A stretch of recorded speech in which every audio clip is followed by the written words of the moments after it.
It was a vote that would shape our future for years to come. 202. The noes to the left, 432. And she was utterly humiliated, suffering the worst defeat on an important policy of any government in more than 100 years. Point of order, the Prime Minister. Thank you, Mr. Speaker. Mr. Speaker, the House has spoken and the government will listen. It is clear that the House does not support this deal, but tonight's vote tells us nothing about what it does support.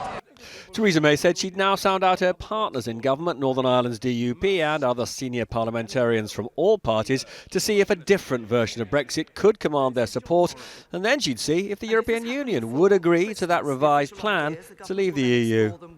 Every day that passes without this issue being resolved means more uncertainty, more bitterness and more rancour. The government has heard what the House has said tonight, but I ask members on all sides of the House to listen to the British people who want this issue settled and to work with the government to do just that. But there's a huge hurdle for her tomorrow. The most important issue facing us is that the government has lost the confidence of this House and this country. I therefore, Mr. Speaker, inform you I have now tabled a motion of no confidence in this government. And I'm pleased that motion will be debated tomorrow, so this House can give its verdict on the sheer incompetence of this government. In normal circumstances, when a Prime Minister loses a vote of this magnitude, he or she quits. Why isn't the Prime Minister quitting? Well, these are not normal times, and the Prime Minister has the confidence of the party, and I very much hope and believe tomorrow we'll see that she has the confidence of the Commons. She is the best placed person to find a Brexit deal that can get through the House of Commons. It was a historic day, and these are historic photos taken on MPs' smartphones, rebels trooping through the lobbies to destroy the PM's deal, including Boris Johnson and arguably the most senior of Tory backbenchers, chair of their 1922 committee, Sir Graham Brady.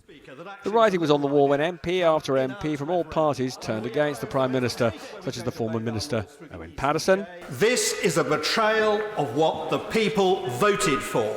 A Labour MP, Lisa Nandy, who had wanted to back Brexit. We are playing with fire here. We are breaking our democracy.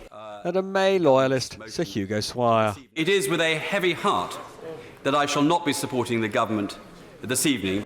So does one of the architects of Brexit have no regrets for his role in killing the PM's version of Brexit? This deal is finished, it's over, it's dead.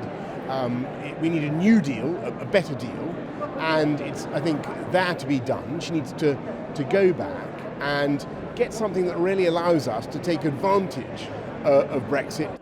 Even after the voting shock, there's no love lost between Tories, as the champion of a referendum, Anna SOUBRY, made clear. We'll have people like Boris Johnson going around talking a whole load of nonsense about being able to find some magic deal that will get through the Commons. He's talking crap.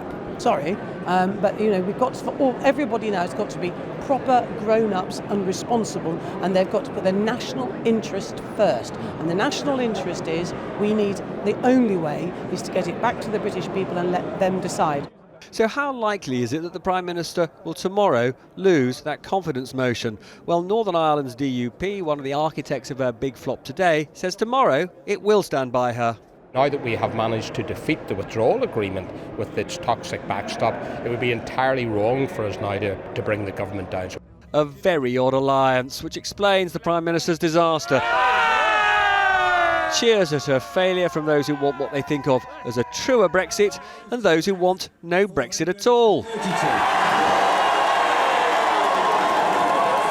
Home tonight for a Prime Minister who survived many previous flops, but none perhaps as big as tonight's. Robert Peston, News at 10.